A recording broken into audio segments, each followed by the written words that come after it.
Primeira leitura. Livro do Eclesiastes.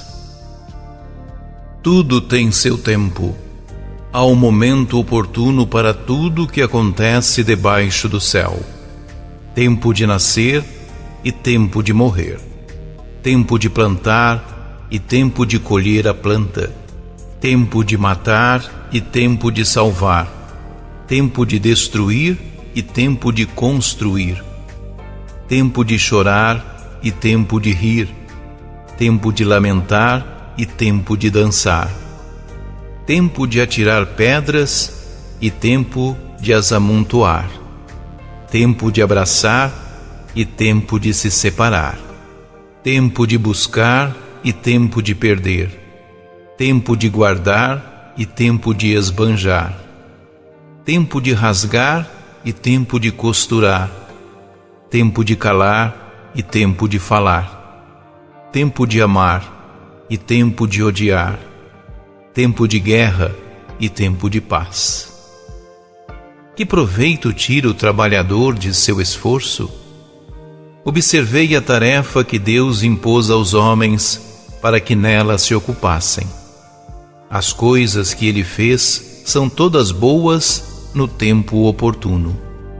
Além disso, ele dispôs que fossem permanentes. No entanto, o homem jamais chega a conhecer o princípio e o fim da ação que Deus realiza. Palavra do Senhor.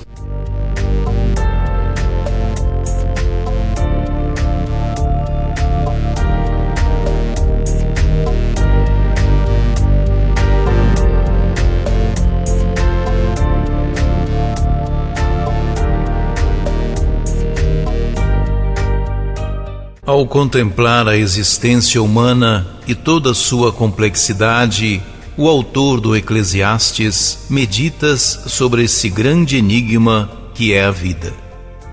Entre as duas etapas aos quais o ser humano não pode determinar, ou seja, o nascimento e a morte, existem um intervalo que também não pode ser estipulado de antemão, mas apenas experimentado no tempo presente.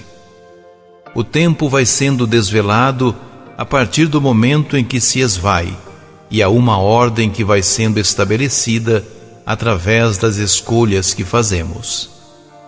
Nossos corpos vão movendo-se em função dos nossos desejos e das nossas necessidades, ao mesmo tempo que, de forma paradoxal, não temos controle daquilo que vai sendo desenrolado no curso da nossa existência. Diante disso, podemos entender que há uma conjugação do perene e do transitório, do sagrado e do humano, do eterno e do terrenal.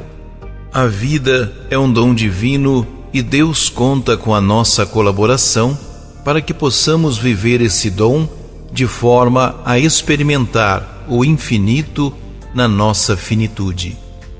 Enquanto não retornarmos ao tempo de Deus, somos convidados a experimentar tudo o que nos é oferecido no tempo cronológico, a fim de santificar as oportunidades que nos são dadas. Como não temos controle absoluto sobre tudo o que nos acontece, o que podemos fazer é aproveitar cada ocasião. Se não pudermos mudar os fatos, podemos ter um olhar diferente sobre cada um deles. Podemos viver com serenidade tudo o que nos sobrevém. Por mais que haja um desejo de ter tudo sob controle, de racionalizar todas as coisas e a tentação de antever os acontecimentos, cada coisa acontece no seu tempo. O sentido da vida é revelado na alegria do coração, na escuta de um valor maior que vai moldando o nosso melhor enquanto sujeitos.